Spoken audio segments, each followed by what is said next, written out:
Good afternoon, everybody. I'd like to call the meeting to order. Having said that, it's our meeting of May 27, 2024. This is a regular in-council meeting. The City of Belleville acknowledges we are meeting today on the traditional territories of many nations.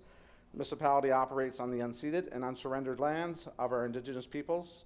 We recognize and honor the historic relationship of Indigenous peoples to this land and acknowledge our shared obligation to respect, honor, and sustain these lands and the natural resources contained within. We recognize all First Nation, Métis, and Inuit who call Belleville their home and support the need for cultivating a strong relationship with them. We look forward to fostering a path towards reconciliation and show respect for Indigenous peoples who lived and currently live on the land where we all now reside. I'll call this meeting to order. Just note that Councillor Thompson is off sick, and please remain standing for a moment of reflection from City Clerk Matt McDonald. May we be worthy custodians of all that has been entrusted to us. Help us to be concerned only for what will promote good government. May we bring to our council chamber minds that think and hearts that feel, always having respect for others so that we may serve the people of our city in a helpful manner and for the good of all. Please be seated. Disclosure of pecuniary interest and general nature thereof. Seeing none, I need a motion for the reading and confirmation of minutes. Regular council meeting minutes of May 13th, special council meeting minutes of May 7th, regular in-camera meetings of May 13th, and special in-camera meeting of May 7th. Moved by Councillor Chatton, seconded by Councillor Kelly. All in favor, discussion. Okay, we have our favorite Chamber of Commerce president, or not president, well, you could be the president too, who you steer the ship. Jill Raycroft, CEO of the Belleville Chamber of Commerce, is here for a deputation to council. Thank you, Jill, and happy birthday every day. So, Jill's birthday was Thursday, was it? It was Friday. So yes, we celebrate for the AGM. Celebrate the whole month, though. Absolutely. Well, when it's May 24th, you could do it the May 24 weekend, the long weekend, and then, of course, you need to have a birthday month. So I appreciate that, and of course, the Chamber has been busy this month. I don't know whose idea it was to do 5 events in May, but we still have 2 to go. So we have our breakfast next week, or this Wednesday, with the President and CEO for the Loyalist College, Mark Kirkpatrick, and then our President's Dinner on the 30th. So that's going to be a lot of fun. I've convinced Tyler, I think, to come. So we still have a few tickets left. So if anybody's interested, please. Anyway, I'm going to calm down just a little bit. Thank you for having me. And I'm wearing my Discover Belleville shirt today because I'm really wearing that hat as we work on the events that we prepare on behalf of the city. I'd like to introduce you to Jeanette Arsenault, who has been helping me at the Log Cabin coordinate, in particular, our 2 big July events. So she's joining us for a couple of months, and she brings a great deal of local talent and flavor and some great ideas that I think are going to make both these events spectacular. They've always been great, but we're looking at something a little bit different this year, especially around the musical performances. So for Canada Day, July 1st, we are going to be having back the Kiwanis breakfast. So they'll be kicking things off at 9:30 in the morning, and they will run through. We won't start with parking officially until about 11, and then that will move us into our daytime activities that include everything about families. So lots of free shows and attractions, and we're bringing back lots of inflatables. We have the Hot Diggity Dogs, and they are now going to be performing this is their 25th anniversary, so they do the big dog run. And then we heard last year that everyone loved the Canadian Classic Championship Wrestling, so they're back with us this year. We also have the Lions Pavilion main stage active all day long with Quinny's Best Variety, featuring multiple local artists performing traditional Canadian favorites, starting with a salute to the Canadian Music Variety Band, followed by the 2023 Kids Got Talent winners, the Garvin Brothers, who happen to be opening for the Gloria Sons this summer. So we're excited to have them.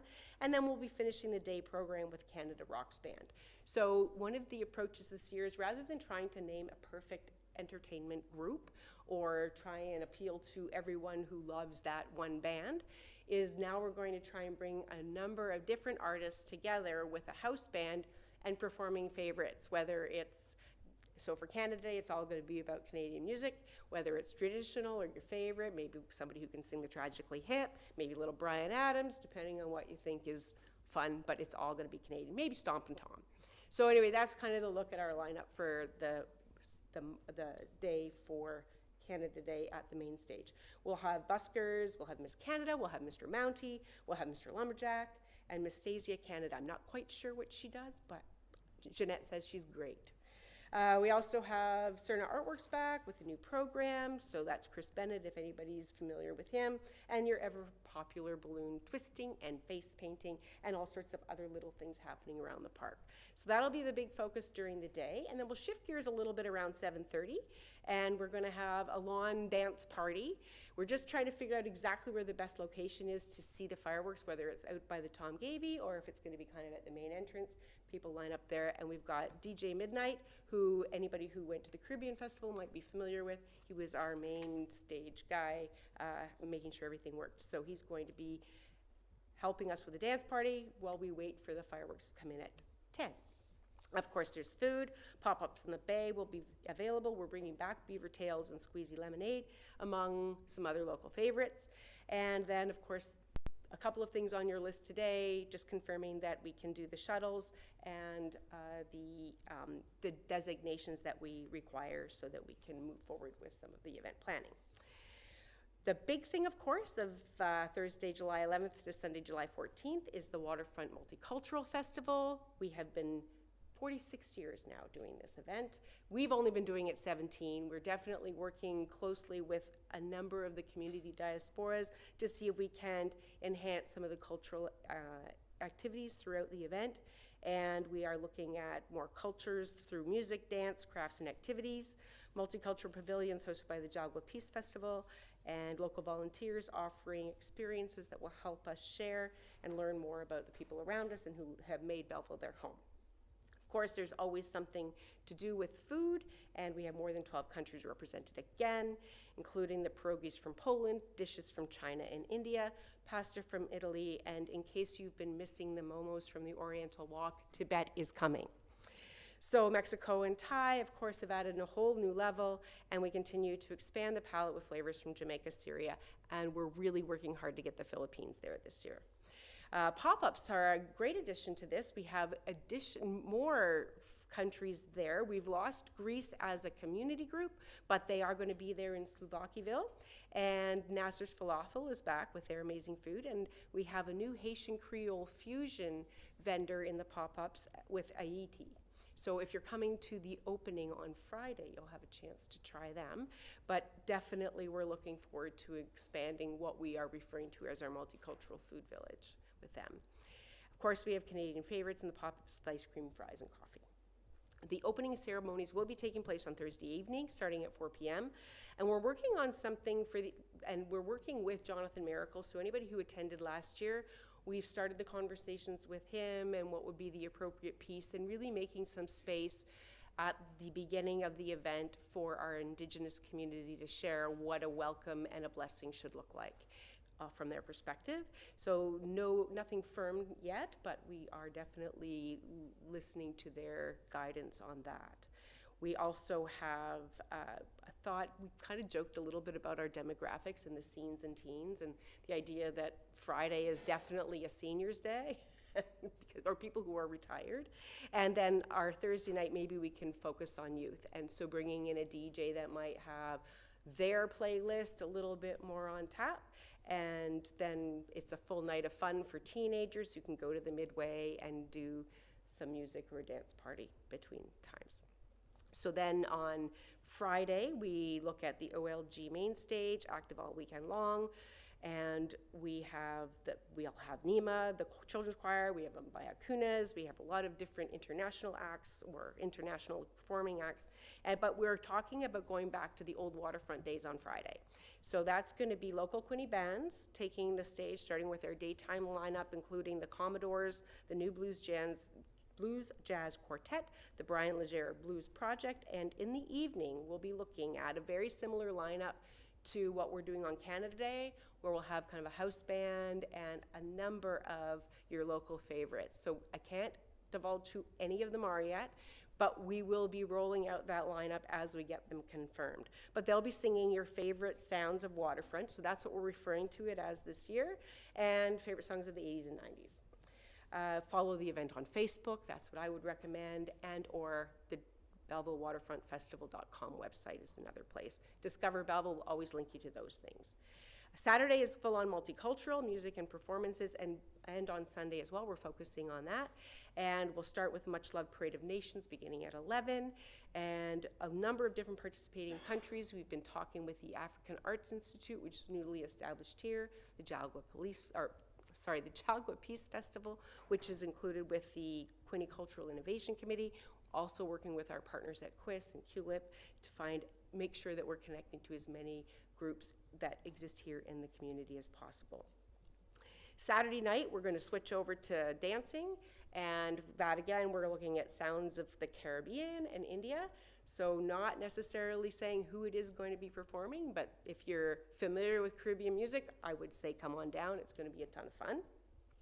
And also in the pavilion during the day, a number of tables and display units and everything else set up to kind of complement what's happening on the stage. So during the day, but a great way for kids to come in and see fun things happening. And then Sunday, we are bringing in the sounds of Ireland and the sounds of Scotland. Music, dancing, and costume. We have some groups locally that are bringing their dancers in. And throughout the park for the whole weekend, new buskers along with traditional favorites. We also have the balloon twisting, face painting, craft activities. And we have a lot of different participating groups. Some are coming in one day, another day. Sunday is really going to focus on young kids again. So there will be lots more activities around that in the park too, because that tends to be a great day for them to be able to come. And of course, World's Finest Midway is back for the same weekend. We had to deal with a bit of a juggling act last year with our 3 weekends in July, but they are back, and the advanced Midway coupons will be available at the Log Cabin starting later this week. And so again, we're looking at free shuttles from the downtown terminal, and if we get the corresponding designation as a municipally significant event, that will go as part of supporting us SOP for Daft Brewing out of Kingston, and they have a trailer that they can serve alcohol from. So we're looking at a licensed area coming back this year. It has been a challenge with the amount of volunteer requirement and the investment that it needs in order to make that work, and it has been really difficult to be able to bring a group of people together, so this is probably the solution that will work. Everybody says they want it back. We've certainly managed to do it without it, but we're excited to have them partner with us. And don't forget the pop-up's opening on Friday. Any questions? Questions? Seeing none, Jill, thank you for all you do for the city, and we've got a great relationship, and I think we talked, it was 17 years now, or 18 years that you've been running our special events, and it just shows how great the chamber is. Thank you very much. Thank you. Enjoy. Motion to receive, Councillor Enright Miller, Councillor Chatton, all in favor?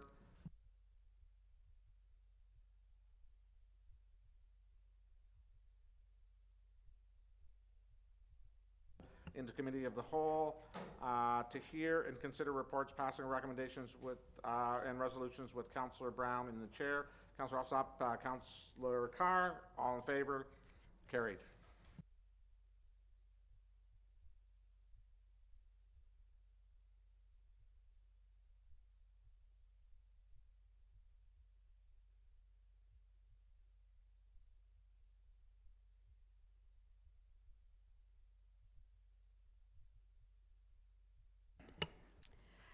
Beginning with reports, the agenda shall include under reports items that warrant individual attention from council. Item 8A1, letter to Premier regarding proposed amendment to subsection 27, open close bracket 16 of the Ontario Heritage Act with respect to the removal of listed non-designated properties from municipal heritage register. And the resolution reads, whereas subsection 2716 of the Ontario Heritage Act stipulates that any non-designated heritage property listed on the municipal register of properties as of December 31st, 2022 shall be removed from the municipal register on or before January 1st, 2025 if the council of the municipality does not give notice of intention to designate the property under subsection 29(1) of the Ontario Heritage Act on or before January 1st, 2025. And whereas since January 1st, 2023, municipal staff and members of the Municipal Heritage Committee at the City of Belleville have been diligently working to review the Municipal Heritage Register, research the heritage value and the interest of listed non-designated properties, determine which properties should potentially be designated in accordance with the provisions of Section 29 of the Ontario Heritage Act, contact owners of such properties, and take all required steps to designate such properties. And whereas the above noted work involved 130 listed properties in the City of Belleville, will consume many valuable staff hours, and has proven to be time-consuming project and cannot be completed by December 31st, 2024, without reassigning staff away from projects that lead to housing unit growth, and that pursuant to the Senior Principal Planner's Report Number APS 2024-29, Council authorizes the Mayor to send a letter to Doug Ford, Premier of Ontario, and Michael Ford, Minister of Citizenship and Multiculturalism, requesting that subsection 2716 of the Ontario Heritage Act be amended to extend the above-noted deadline for 5 years from January 1st to 2025 to January 1st, 2030. May I have a mover, please? Thank you, Councillor Alsop. Councillor Chatton, discussion? Seeing none, all in favor? Item 8A2, Heritage Belleville Municipal Heritage Committee Terms of Reference. That the resolution reads that pursuant to the Senior Principal Planner's Report Number APS-2024-28, Council approved the amended terms of reference for Municipal Heritage Committee, Heritage Belleville, as outlined in the report. A mover, please. Thank you, Councillor Kelly, by Councillor Enright Miller. Discussion? Seeing none, all in favor? Thank you, the motion is carried. Item 8A3, Belleville Police Service Board request, implementation of verified alarm response program and bylaw. And the resolution reads that pursuant to the Director of Corporate Services Clerk's Report Number DCS-2024-06, Council approve, as per the request of the Belleville Police Services Board, the preparation of a bylaw for Council's consideration. A mover, please. Councillor Alsop and Mayor Ellis. Discussion? Councillor Alsop. Yes, thank you, Chair. Just wanted to highlight this as one of the ways that we're trying to reduce call volume. I know, as we've all heard, that call volume has been going through the roof, and one of the considerations is that 3% of our calls come from alarms at businesses, and that 81% of those calls are effectively false alarms. And anyone around the table who's ever been involved in small business or even sort of mid-sized businesses has probably had a situation where a sparrow or a bat or the breeze or something has knocked something off a shelf or triggered a sensor. Police get called, 2 officers attend, ties up a lot of time and also a lot of resources. So very much hoping for your support on this. It'll put the onus on the alarm companies and on business owners to upgrade their alarm systems so that we can properly verify if there is criminal activity going on before we send people out. So thank you. Any other discussion on this item? All in favor? Thank you, the motion's carried. Item 8A4, 2023 Building Faster Fund Summary and Financial Impact of the Housing Bills. And the resolution reads that 2023 Building Faster Fund Summary and Financial Impact of Housing Bills, report number SGS-2024-10, be received. Could I have a mover, please? Thank you, Councillor Carr. Mayor Ellis. Discussion? Councillor Carr. Thank you, Madam Chair, and I want to say thank you to staff for putting this report together. As we received our funds for the Building Faster Fund for hitting our housing targets, a lot of residents were asking where those housings were located, and there is a heat map on here. The totals, I'm told from staff, will be updated later on that heat map to get an idea of where those numbers have grown. Also note that in the staff report, it very succinctly outlines the difference in methodology that we use to count housing starts versus what is being utilized by the province, and the discrepancy continues. Nonetheless, we continue to overachieve on our housing starts, and it looks like that will continue in 2024. The other thing that and when I asked for the staff report, was to get an understanding of the financial impacts that the municipality will face as a result of these three pieces of legislation. And, many of us were here for the novelty check presentation and, for the 1.4 million that we've received for the housing targets. And certainly that is, anytime we can receive funding from the province, that's a good day. We have a lot of needs, particularly on the infrastructure front, and we need funding for that. But if you look at some of the tables that staff included in the report, and I want to just highlight a couple. Accessory dwelling units. So under Bill 109, we're going to lose approximately $744,800 in revenue, lost development charge revenue, based on 65 ADUs, which seem to be an annual average. And into 2024, we're looking at a loss of $793,000 and potential annual future losses in the neighborhood of $850,000. Timing of payments. Staff have pointed out with Bill 108, DC rates are locked in at the filing of the site plan. Typically, development charges are escalated annually based on the prescribed construction price, indexed to account for increased costs of growth-related infrastructure over the planning period. And as a result of this change, the city cannot recover the incremental costs from indexing between time of application and permit issuance, and must recover from other sources. And as staff have pointed out, that's either user rates or property taxes. And looking at some average annual indexing, for 2024, staff are projecting a loss of development charge revenue of $394,000, and into the future $394,000 annually, based on those changes to timing of payments. And then with relates to installments, installments are created at a point in time, yields a discrepancy between the rising infrastructure costs and development charges collecting, requiring the city to finance costs through increased debt or deferrals of growth projects. This year alone, 2023, we lost $336,200 in development charge revenue. In the future, they see that continuing year over year. Also, refunds of applications. Budgeted rezoning and site plan application revenue for 2024 totals $181,000, representing less than 1% of the tax levy. There's a risk that these funds may be refunded to applicants that would otherwise have to be funded by property taxes. Looking a little further into the chart, affordable and attainable units. The financial impact, the commentary here says, based on 2024 development charge rates and projected affordable units committed in the CIP program, approximately $12,200 per affordable unit, or $990,000 annually, plus prescribed inflation thereafter, is lost in development charge revenue. So we're looking at 2024 estimate of $990,000 and potential annual future losses, $1,069,200.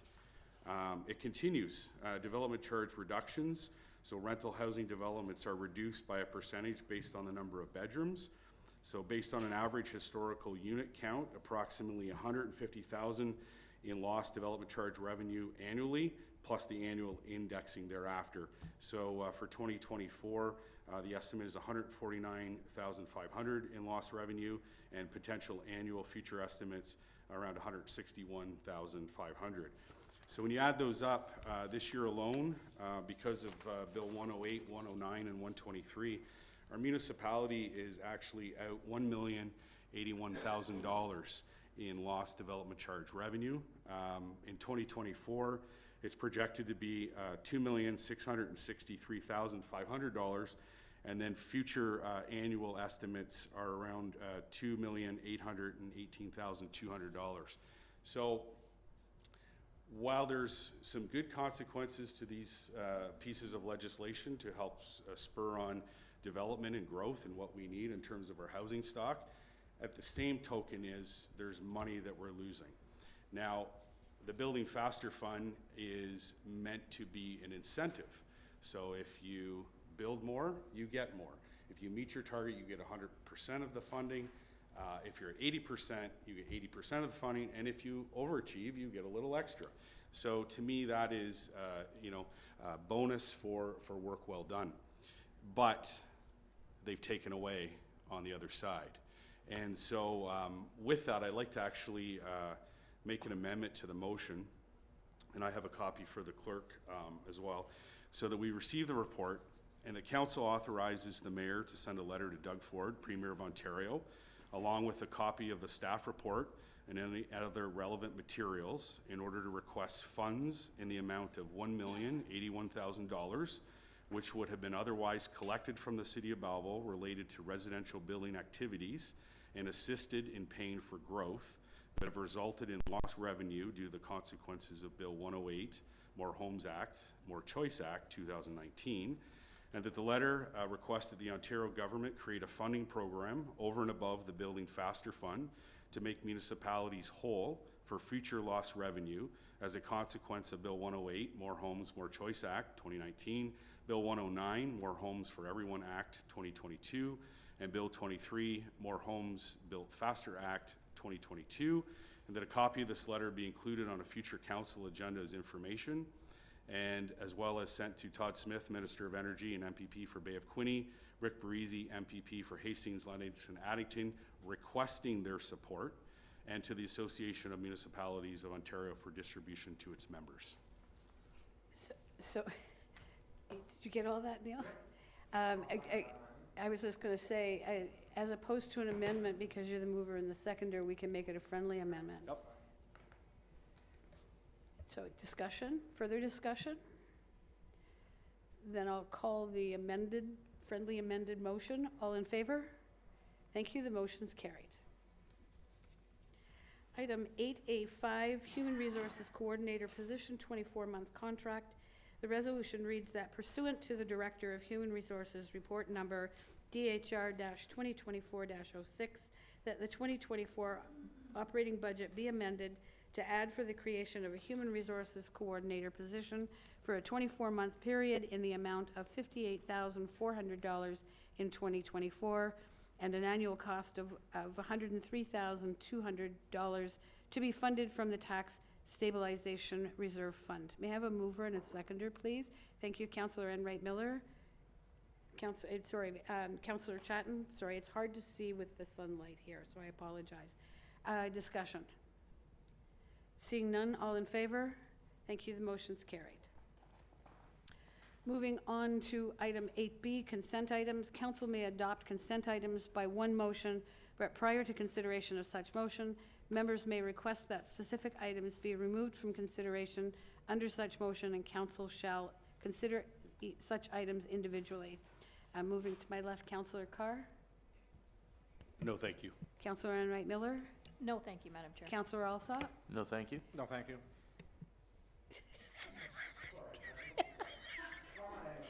Councillor Chatton. No, thank you, Chair. Councillor Millette. 8B1. And Councillor Kelly. No, thank you. Alrighty, so with the exception of item 8B1, all in favor? Sorry, I need a mover and a seconder. A mover, please. Thank you, Councillor Carr. Councillor Alsop. All in favor? Thank you, the motion's carried. Caught myself there. And then item 8B1, heritage permit application, 15 Market Street, City of Belleville, Ontario. The owner applicant is the Memorial Marketplace, Inc., and the resolution reads that pursuant to report number APS-2024-26, the Municipal Heritage Committee, Heritage Belleville, recommends Belleville City Council approve the heritage permit request for 15 Market Street as it is consistent with Section 33 of the Ontario Heritage Act. A mover, please. Thank you, Councillor Millette. Councillor Alsop. And Councillor Millette, you'd like to speak to this one? Yeah, very briefly, I pulled this and I supported the resolution. Quite simply, this is in support of the move by Memorial Marketplace, Inc. To finally get moving on the long-anticipated Memorial Arena improvements and the Memorial Marketplace, as we're all anxiously awaiting the final finalizing of that plan.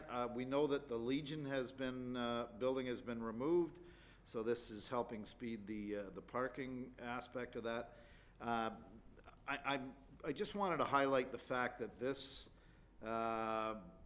resolution, application proposes to remove things like asphalt shingles from the roof, put a better roof in place, put some insulation in place. It will not affect, I understand in some of my inquiries, the wooden, if you go into the arena and you see it, you'll be seeing the original wooden dome, as it were, inside the arena. These are all features that make, that in the Golder Report and in the Ontario Heritage Act designations, these can't be fooled with, if you will. This is going to improve some new doors, aluminum window and door systems, the removal of existing brick down to the finished floor to create full height openings. So we're gonna see some changes to the building, but alterations that are not out of permission of the Ontario Heritage Act and Section 33. And most encouraging is the fact that this has been very closely vetted by Heritage Belleville.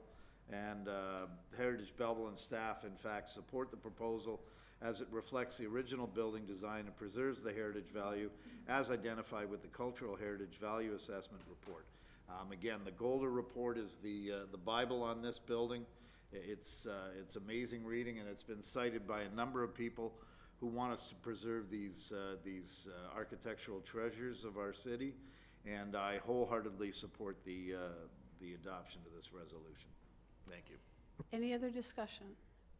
Seeing none, all in favor? Thank you, the motion's carried. No items under 8C, so moving direct to item 8D, rise and report. Mover, please, Councillor Carr. Councillor Chatton. Discussion, seeing none, all in favor? Thank you.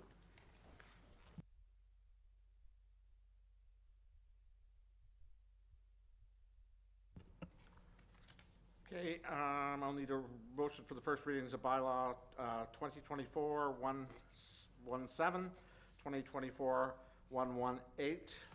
Moved by Councillor Carr, Councillor Enright Miller. All in favor? Carried. Second reading of 2024-117, 2024-118. Moved by Councillor Alsop, second by Councillor Brown. Discussion. All in favor? Carried. Third and final reading of 2024-117. 2024-118, moved by Councillor Carr, second by Councillor Chatton.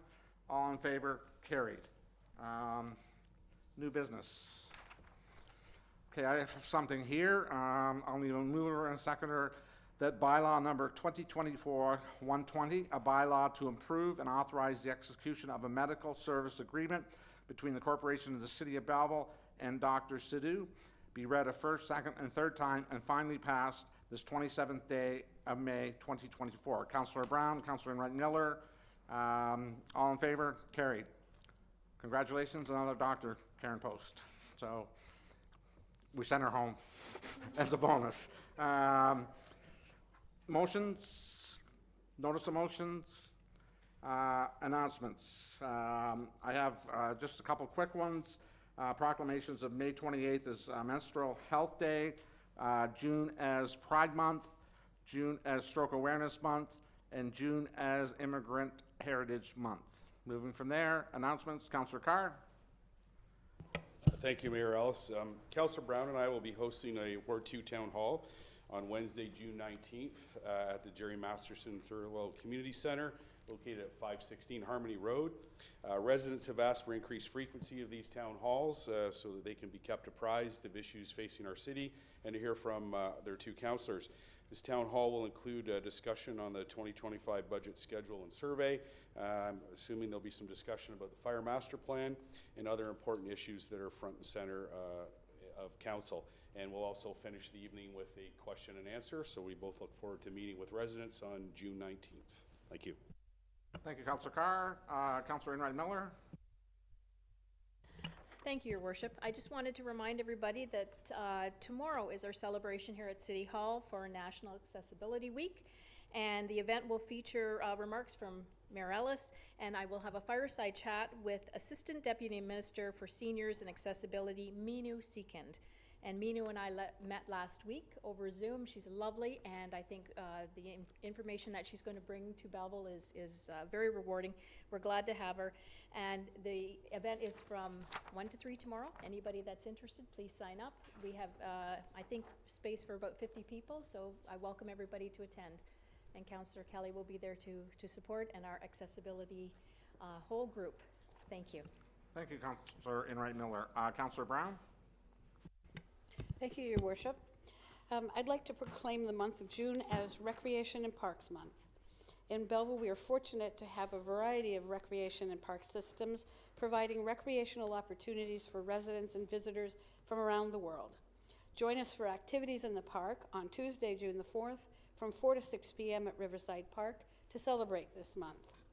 I'd also like to proclaim the month of June as Seniors Month.